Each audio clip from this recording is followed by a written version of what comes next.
everyone, welcome back to our YouTube channel Survival of the Fittest. Let's resume our session. Which male sex determining gene in mammals is present on Y chromosome? So Y chromosome and X chromosome पर अलग अलग genes होते हैं. Human beings के अंदर generally जो sex determination होता है वो वाई क्रोमोसोम की वजह से होता है कि मेल फॉर्म होगा या female. 2XX chromosomes already present रहते हैं और फीमेल 7th वीक तक जो भी फीटस होता है वो फीमेल के फॉर्म में रहता है. इसके बाद ये इसका ट्रांजिशन होता है इन द मेल अगर ये वाई क्रोमोसोम या फिर कुछ जीन्स यहाँ पर एक्सप्रेस होते हैं तो sex determining gene in mammals कौन से जीन्स हैं जिसकी वजह से जो क्रोमोसोम नंबर वाई पर प्रेजेंट रहते हैं और मेल का डिफरेंशिएशन होना स्टार्ट हो जाता है, टेस्टिस का डेवलपमेंट स्टार्ट होता है.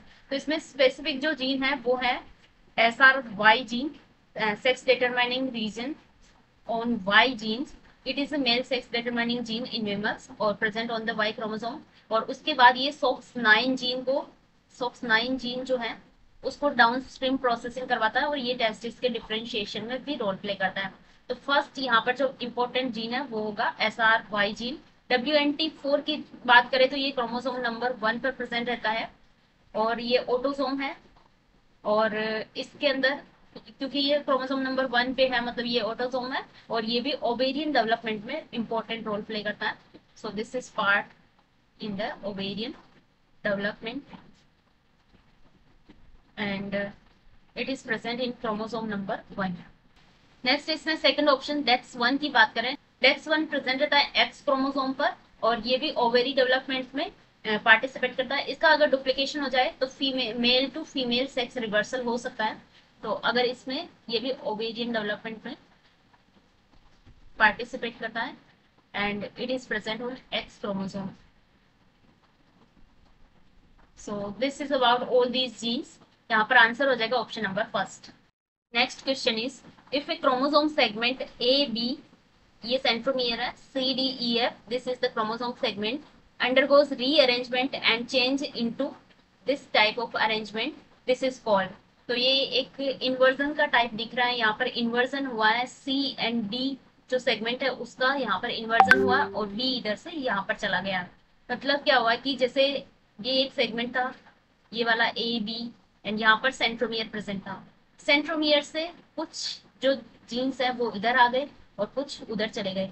मतलब ये क्या हुआ कि पेरीसेंट्रिक इन्वर्जन हुआ. पेरीसेंट्रिक मतलब सेंट्रोमियर इसमें इन्वॉल्व है, सेंट्रोमियर के बीच में कोई यहाँ पर इन्वर्जन होता है तो उसको बोला जाता है पेरीसेंट्रिक इन्वर्जन. पैरासेंट्रिक इन्वर्जन वो होता है जिसके अंदर सेंट्रोमियर का कोई इन्वॉल्वमेंट नहीं होता है तो वो होता है पैरासेंट्रिक इन्वर्जन. रेसिप्रोकल ट्रांसलोकेशन क्या होता है कि टू नॉन होमोलोगस क्रोमोसोम्स के बीच में कोई ट्रांसलोकेशन हो रहा है. एक segment of non homologous chromosomes rejoin to the another non homologous chromosome तो उसको बोला जाता है reciprocal translocation. Non reciprocal translocation में क्या होता है कि रेसिप्रोकल का मतलब क्या है कि इसका जो सेगमेंट है वो भी यहाँ पर आके अटैच होगा और इस वाले क्रोमोसोम का कुछ सेगमेंट भी इधर जाके अटैचमेंट होगा. मतलब दोनों क्रोमोसोम के कुछ सेगमेंट्स एक दूसरे पर अटैच हो रहे हैं तो उसको बोला जाता है रेसिप्रोकल.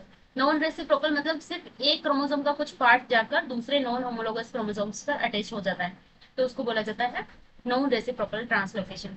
तो यहाँ पर आंसर हो जाएगा हमारा पेरीसेंट्रिक बिकॉज इसमें centromere is also involved in this type of inversion. Next question is which of the following statements regarding multiple alleles are correct? तो multiple alleles के regarding यहाँ पर क्या correct statement है? multiple alleles क्या होते हैं?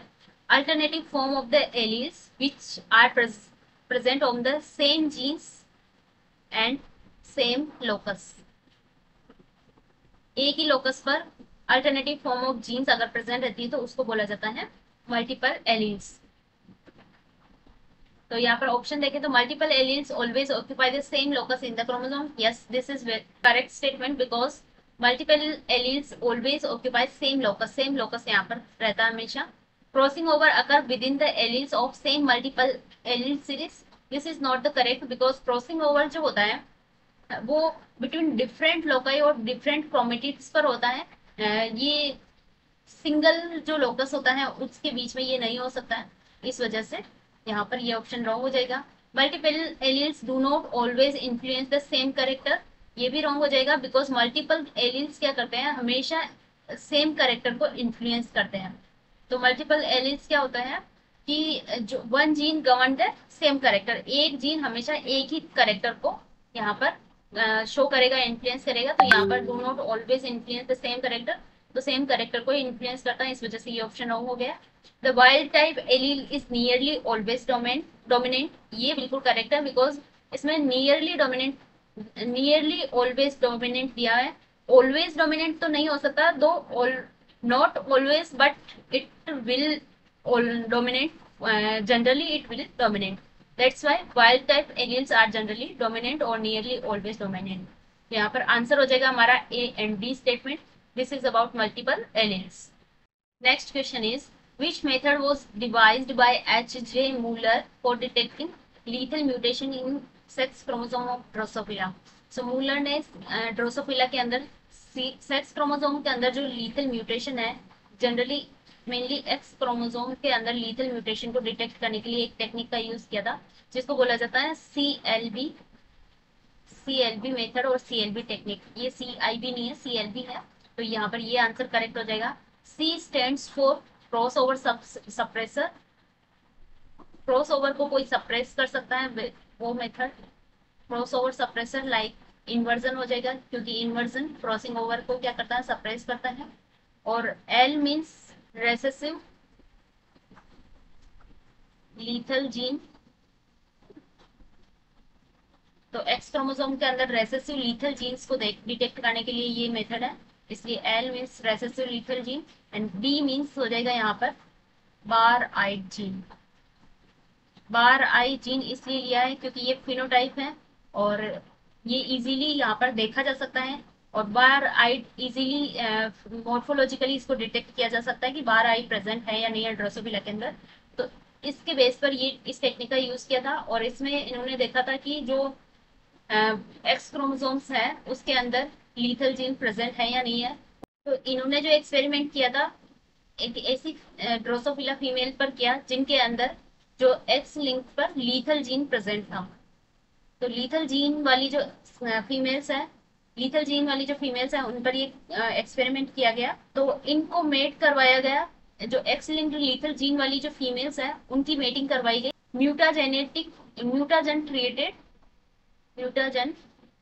ट्रीटेड मेल्स के साथ में। म्यूटाजन ट्रीटेड मतलब एक्स रेज से जो ट्रीट करके मेल को वहां पर उनको मेट करवाया गया, क्योंकि ये देखा गया है कि यहाँ पर म्यूटेशन हुआ है या नहीं उसको डिटेक्ट करने के लिए।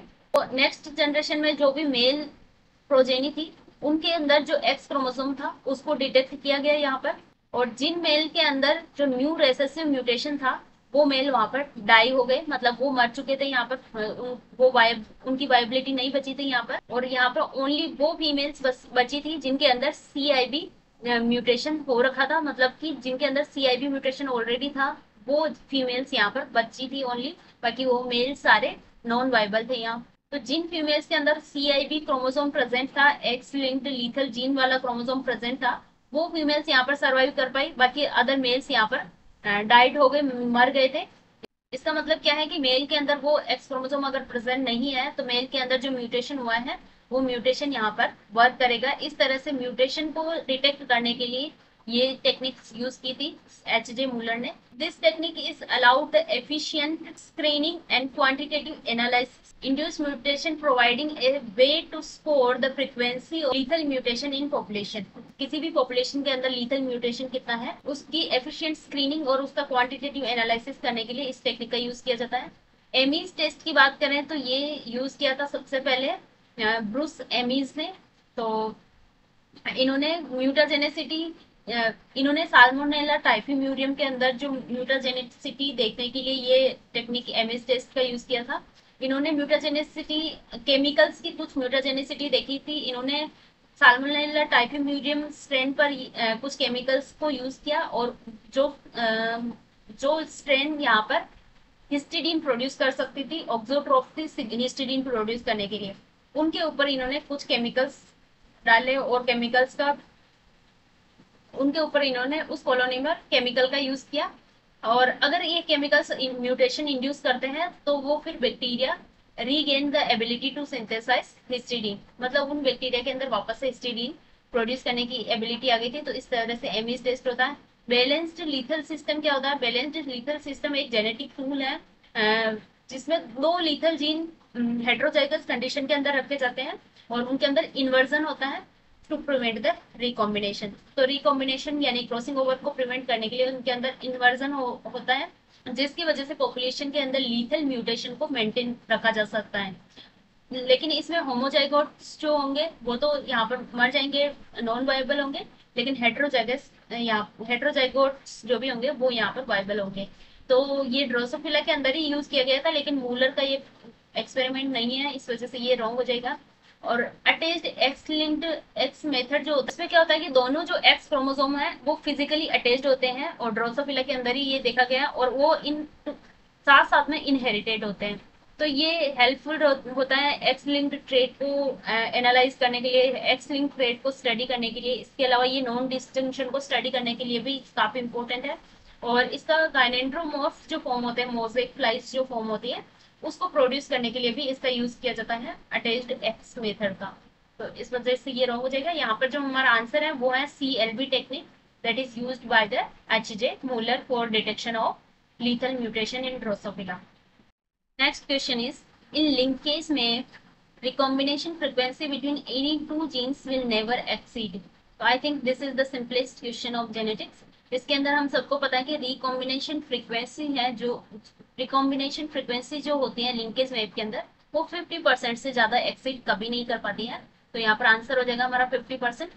50% से एक्सीड क्यों नहीं कर पाती है? बिकॉज रिकॉम्बिनेशन फ्रीक्वेंसी जो होती है वो क्या होती है कि दो लिंक्ड जीन के बीच में percent of recombinant genes recombinant gametes between two linked gene, दो लिंक्ड जीन्स के बीच में रिकॉम्बिनेशन जो फ्रीक्वेंसी होती है, रिकॉम्बिनेंट गैमेट्स जो फॉर्म होते हैं, उसको बोला जाता है रिकॉम्बिनेशन फ्रीक्वेंसी। ये मैक्सिमम 50% पॉसिबल इसलिए होती है क्योंकि दो जीन्स अगर बहुत ज्यादा दूरी पर प्रेजेंट है सेम क्रोमोसोम्स पर, तो वहां पर मल्टीपल क्रॉसिंग ओवर होने के चांसेस रहते हैं और इसकी वजह से वो ऐसा बिहेव करेंगे जैसे कि वो अनलिंक्ड है और फिर वो मेंडेलियन जो लॉज है उसको फॉलो करने लग जाएंगे, मतलब वो इंडिपेंडेंटली सेग्रीगेट होने लग जाएंगे, जिसमें 50% पेरेंटल 50% रिकॉम्बिनेंट गैमेट्स फॉर्म होंगे।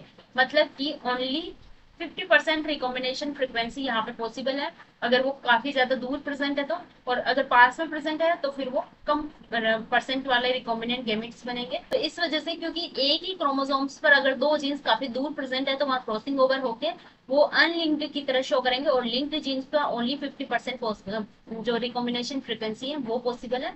तो यहाँ पर आंसर हो जाएगा हमारा 50%। तो ये सारे क्वेश्चंस थे जेनेटिक्स से रिलेटेड। आई होप ये इन्फॉर्मेशन आपके लिए हेल्पफुल रही होगी। अगर इन्फॉर्मेशन पसंद आई तो वीडियो को लाइक जरूर करें और अपने फ्रेंड्स के साथ भी शेयर करें। मिलते हैं नेक्स्ट वीडियो में। Till then take care, bye bye.